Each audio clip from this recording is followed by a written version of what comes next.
우리 하나님의 말씀을 하게 봅니다. 오늘은 사사시대 네 번째 시간 사무엘에 대한 이야기를 할 거예요. 자, 사사기별 준비가 됐나요? 네. 자, 사사기별 준비가 됐어요. 손을 들어놓고 사사기별 준비 됐죠? 네. 자, 오늘 말씀은 사무엘상 사무엘상 3장 8절부터 11절입니다. 사무엘상 3장 8절부터 11절. 삼상이라고 되어 있어요. 사무엘상 3장 8절부터 11절. 사무엘상 3장 8절부터 11절. 찾은 사람 손.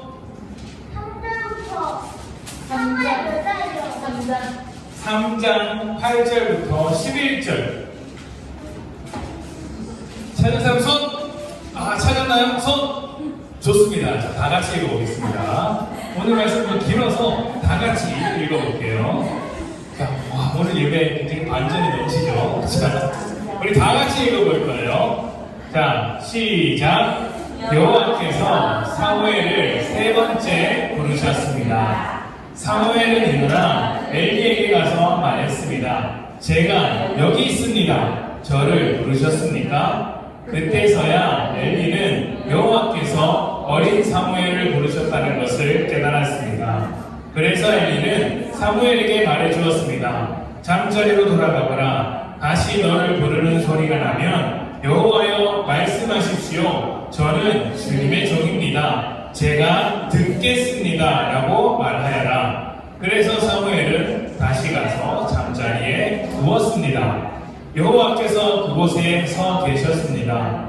여호와께서는 그전처럼 사무엘아 사무엘아 하고 부르셨습니다. 사무엘이 대답하였습니다. 말씀하시옵소서. 저는 주님의 종입니다. 제가 듣겠습니다. 여호와께서 사무엘에게 말씀하셨습니다. 내가 이스라엘에 어떤 일을 하려고 한다. 그 일을 듣는 사람은 깜짝 놀라게 될 것이다. 아멘.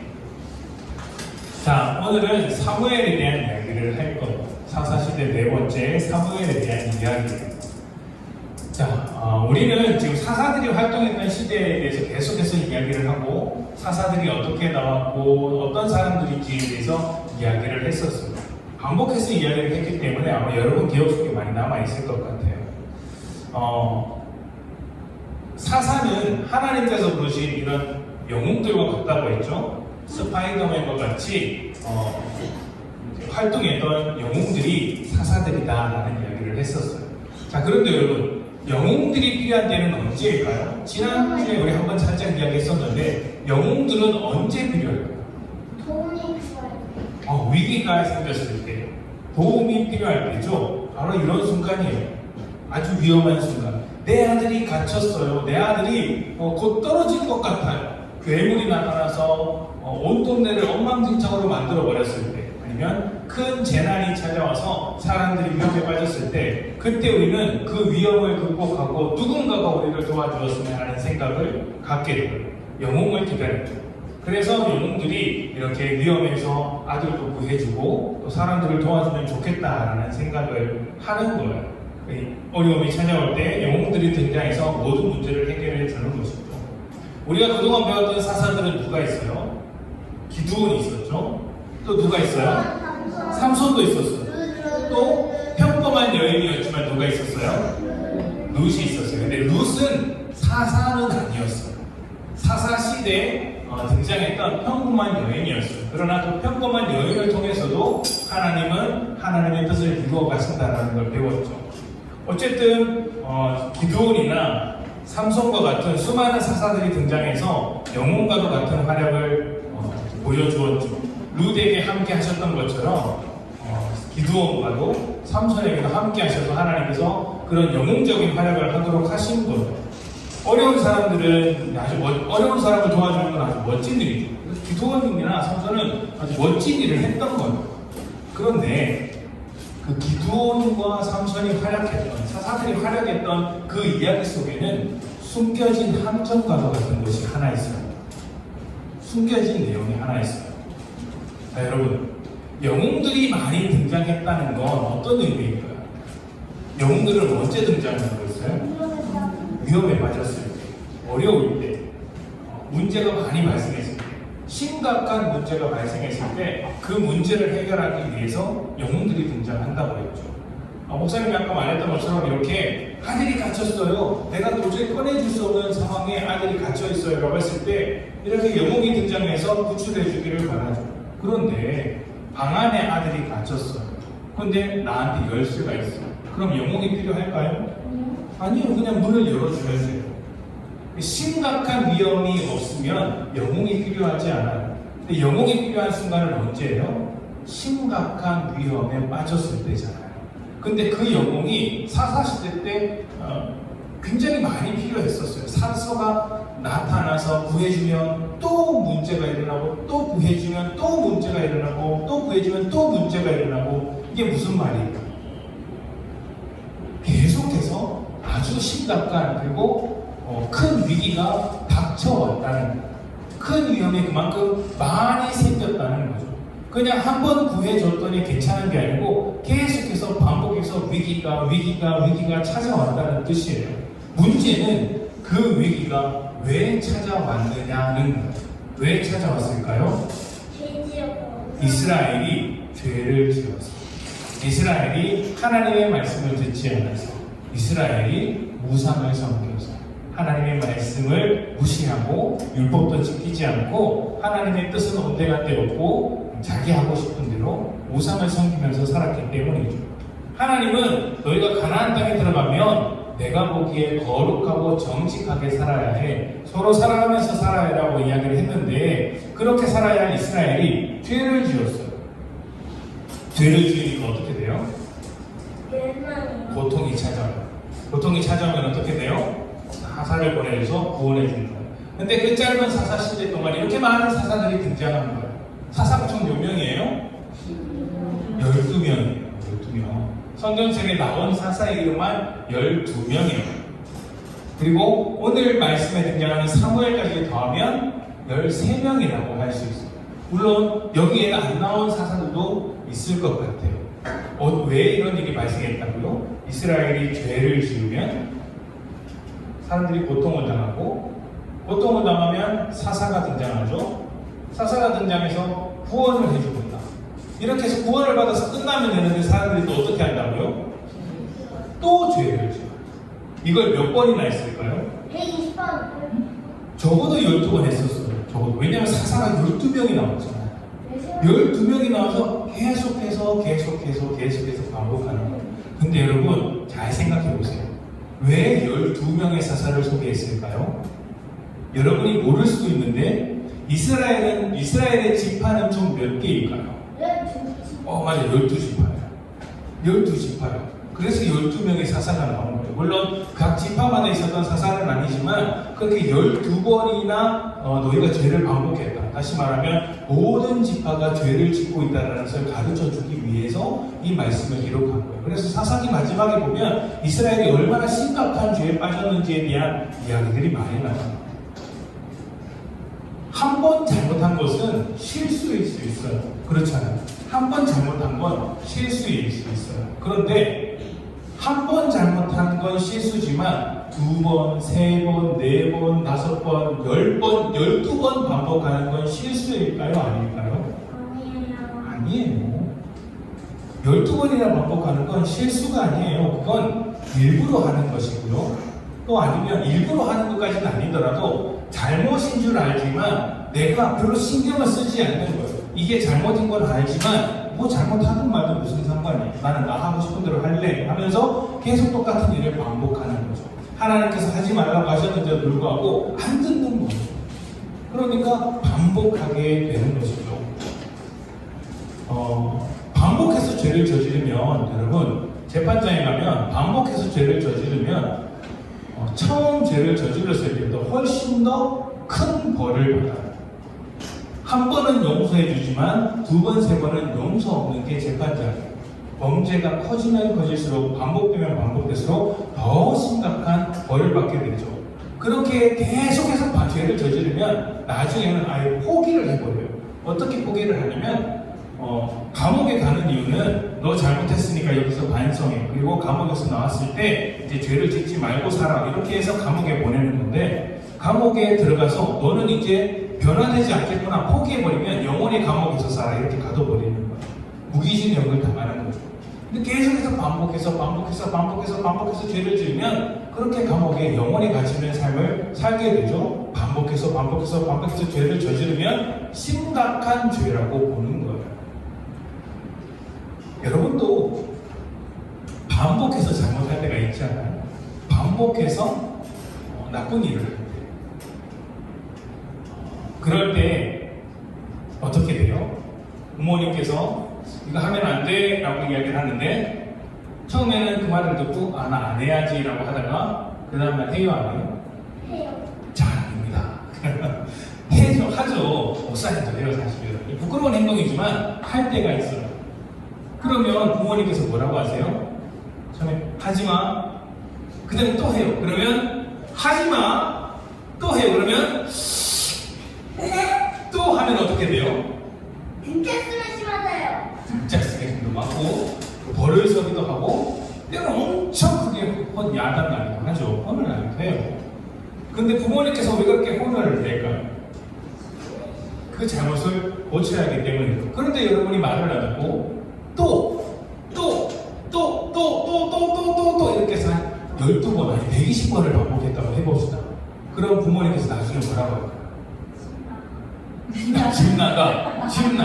맞아요. 집 나가 하죠. 그게 무슨 말인가요? 나 이제 너 못 키우겠어. 어떤 분은 이렇게 이야기를 해요. 그래, 너 하고 싶은 대로 너 마음대로 해라.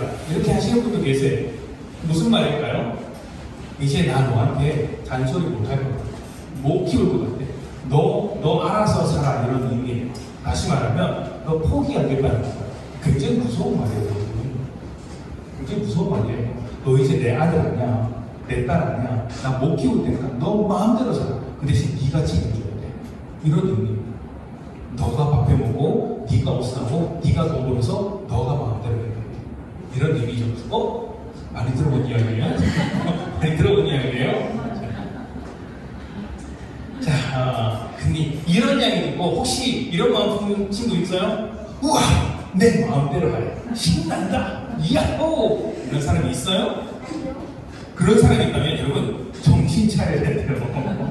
그렇게 생각하면 큰일 나요. 큰일 나. 내가 진짜 큰 잘못을 하고 있구나. 이거 더 이상 안 하려고 노력해야지 라는 생각을 해야 되는 거예요. 자, 그런데 여기서 중요한 게 하나 있어요. 마음대로 해라. 집 나가라. 이렇게 말하는 게 정말 그런 마음을 가지고 있어서 그렇게 말씀하시는 것일까요? 네. 아니에요. 포기할 수 없어요. 그렇게 큰 잘못을 했으니까 너 반성해라는 의미잖아요.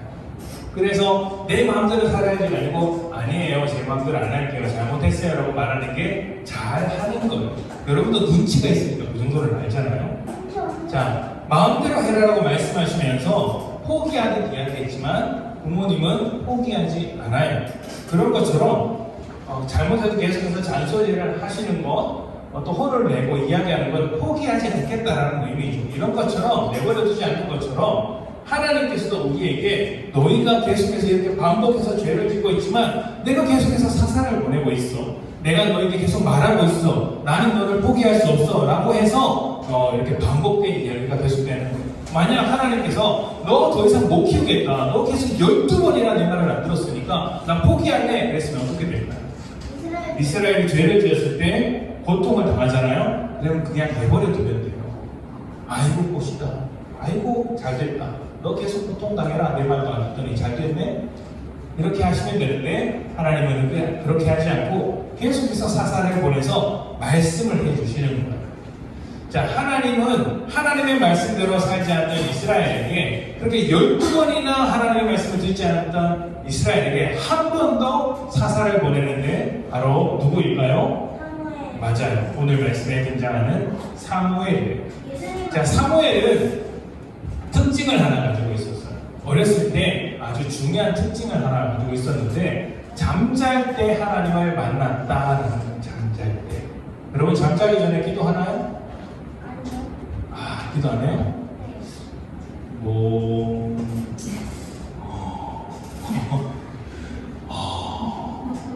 이렇게 지금 말씀을 듣고 있는 것 같아요. 자, 잠잘 때 기도하는 친구도 있겠지만 사무엘은 잠잘 때 하나님을 만났어요. 잠을 자고 있는데 사무엘은 어렸을 때 성전에서, 지금으로 말하면 교회에서 살았던 아이거든요. 교회에서 먹고 자고 살 때 옆방에는 엘리 제사장, 그러니까 뭐 지금으로 말하면 목사님이라고 말할 수도 있을 것 같아요. 옆방에는 목사님이 자고 있고 다른 옆방에는 자기가 잠을 자고 있었어. 그런데 목소리가 들리는 거예요. 사무엘아, 사무엘아. 깜짝 놀랐어요. 잠에서 깼어요. 그래서 일어나서 누가 나를 부르지? 막 뛰어갔더니 제사장이 불렀구나, 목사님이 불렀구나. 목사님 방에 가서 목사님 저 부르셨습니까? 안 불렀는데? 내가 잘못 들었나 보다. 꿈을 꿨나 보다. 또 잤어요. 근데 또 들리는 거예요. 사무엘아, 사무엘아. 또 달려갔어요. 목사님 저 불렀죠? 제사장 나 불렀죠? 제사장님 나 불렀죠? 아닌데? 또 잠을 잤어요. 세 번째 사무엘아, 사무엘아 부르는 거예요. 어떻게 되었을까요? 또 달려갔어요. 나 부른 거 맞잖아. 나 확실히 들었어요. 그러자 제사장 엘리, 그때 옆에 있던 제사장 이름이 엘리였는데 엘리 제사장이 이거 좀 심상치 않은 것 같아요. 하나님께서 부르시는 것 같아 보였어요. 그래서 이야기를 했어요. 다음에도 그런 이야기가 들리면 너 하나님, 제가 하나님의 말씀을 듣겠습니다 라고 기도해. 하나님의 말씀을 듣겠습니다 라고 기도해. 그러면 하나님께서 너에게 말씀해 주실 거예요. 나는 부르지 않았어. 하나님께서 불렀을 거예요. 이렇게 이야기를 하는 거예요. 이렇게 엘리 제사장이 아주 어린 사무엘에게 이야기를 해주었던 거예요. 사무엘이 굉장히 어렸을 때 일어난 일이에요. 그래서 다시 잠을 청하는데 하나님께서 한 번 더 부르셨어요. 어떻게 되었을까요? 엘리 제사장이 가르쳐준 대로 하나님 말씀하세요. 제가 듣겠습니다라고 이야기를 했어요. 그러자 하나님께서 사무엘에게 하나님의 계획과 말씀해 주셨고, 그래서 새로운 사사가 되어가기 시작했어요. 자, 어떻게 부르셨는지를 한번 보도록 할게요. 자, 보세요. 9절에 보면 엘리는 사무엘에게 말해 주었습니다. 엘리 제사장, 목사님이 이야기한 거예요. 잠자리로 돌아가거나 다시 너를 부르는 소리가 나면 여호와여 말씀하십시오. 저는 주님의 종입니다. 제가 어떻게 하겠습니다? 듣겠습니다.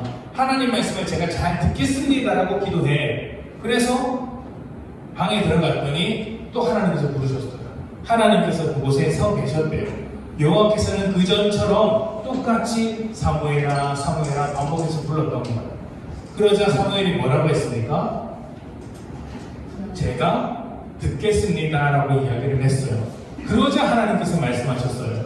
내가 이스라엘에 어떤 일을 하려고 한다. 그 일을 듣는 사람은 깜짝 놀라게 될 것이다. 어떤 사람은? 듣는 사람. 듣는 사람.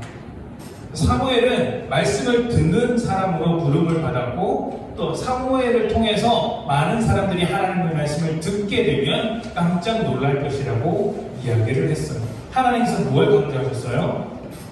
말씀 듣는 걸 강조하고 계시는 거예요. 하나님의 말씀을 듣는 게 얼마나 중요하냐면 이스라엘 백성이 죄를 지은 이유는 하나님의 말씀을 듣지 않았기 때문이에요. 하나님의 말씀을 들었을까요? 안 들었을까요? 들었어요. 귀로는 들었어요. 그래도 들었을까요? 안 들었을까요? 안 들었어요.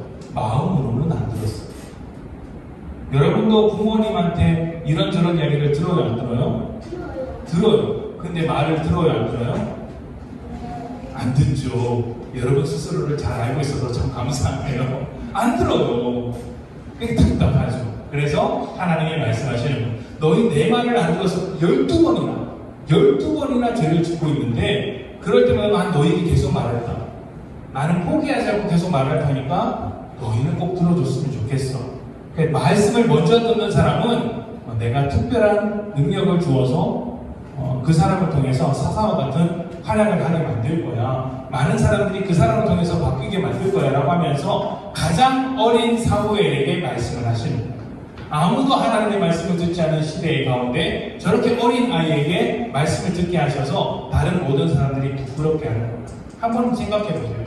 여러분, 지금 우리 주일학교에는 하나님의 말씀을 듣는 사람이 없다고 해봅시다. 말씀대로 살지 않아요. 어른들도 하나님의 말씀을 듣지 않아요. 하나님께서 너무 답답해서 저기 유아부에 있는 우리 지훈이한테 하나님께서 말씀하셨어요.